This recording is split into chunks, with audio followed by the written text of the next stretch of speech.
Ito na yung idol. Ismaw in situ. 45 degree. Yan.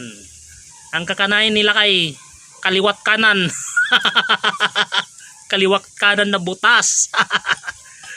Ayun o. Ayan pangalawa yan. Titignan natin mamaya. Ayan, ikot natin. Nakikita nyo naman ito ang butas na tinamaan ng importen. Ito naman yung butas na kasing laki ng butas ng ilong nila kay.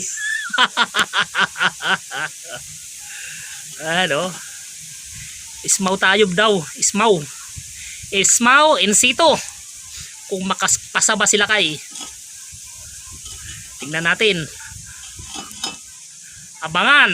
To be continue ang video nila kay Ismaw in situ 45 degree. Kung makapasa ba sila kay sa pulan.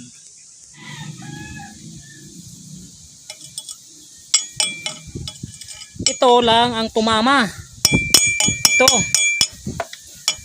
Ito reject.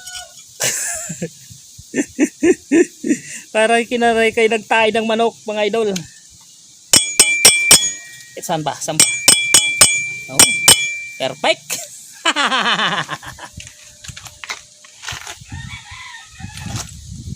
Saan ba bang tumama ito? Ito medyo asinsado. Pero pagdating dito, yan, bagsak. Pagdating dito, silipin natin. Bagsak na bagsak, idol. Wala, di ka pasado.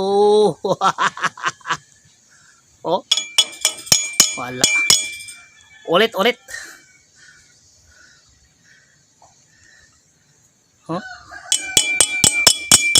Wala. Di kaya.